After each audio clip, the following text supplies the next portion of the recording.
Misconceptions about a respiratory therapist is most people tend to think that all we do is give breathing treatments and suction out the airway. However, I will admit in my career, I have suctioned very limited amount of times. The nurse usually needs to respond prior to me arriving. The daily workflow of myself in the ICU would entail having anywhere between 6 and 8 critical sick patients on ventilators or non-invasive support. I will monitor them throughout the day. I'll place arterial access. I'll also do lab draws on them. I interpret chest x-rays and I utilize ultrasound to guide my wire in for an arterial line or to stick for an ABG. Another great thing about being a respiratory therapist, my personal favorite would be I don't work below the waistline. So everything from the waist up I'm heavily involved in, whether that's your renal function, kidneys, etc., your lungs, and your heart. One of the benefits of being a respiratory therapist is I am not chained to one bed space for a 12.5-hour shift. I do get to move around the hospital pretty freely as long as my patients are stable when I leave the unit. So I could be anywhere from ICU to the floors, but I don't necessarily have to be at the bedside every moment to respond to every alarm going off as a nurse would have to be. Another great aspect of my career is the autonomy I have. So I specialize in cardiopulmonary, which not just the lungs, everybody, it also incorporates the heart, which then also incorporates your vessels and blood pressure. So if there is any abnormalities or during the pandemic, everybody knows that had to do with breathing, we were the first frontline tier of saving a life, providing that positive pressure ventilation, the education we have on how to save a life and recruit those lungs so the patient could go back with their loved ones one day.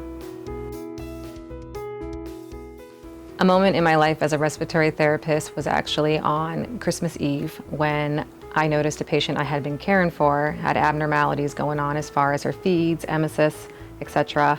She was a premature baby, had a very low risk of survival.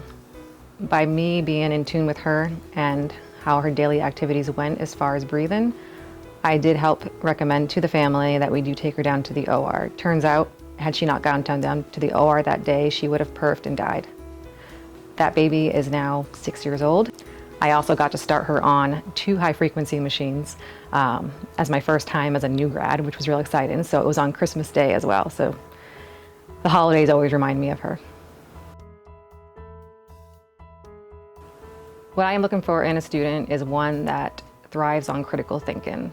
I am looking for a student to be able to take feedback and run with it, learn from it. I love hands-on experiences in the lab where if there is an issue or there's a fault, I correct you and it's never done again, ideally for the safety of the community.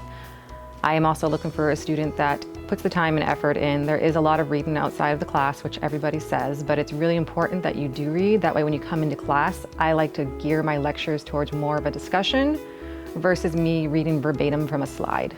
The student tends to learn a little better that way. I also pull out equipment. That way they can utilize it, touch it, see it, feel it while I lecture on it. Currently, right now, a respiratory therapist only requires you to have a 2-year degree. Nursing requires you to have a 4-year degree to work in the ICU. But it doesn't just end there. A respiratory therapist could work anywhere from home care settings if you like low acuity, PFT labs if you want a Monday through Friday job.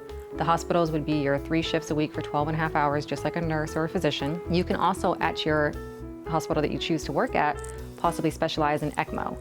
So that actually brings you up a tier as far as pay bump, etc. This degree also very nicely transitions over to an anesthesia assistant, which we do have a program here in the local area. If you are looking to grow as a therapist, you can also work with organ procurement in other areas. So it's not just narrowed down to the scope of a respiratory therapist.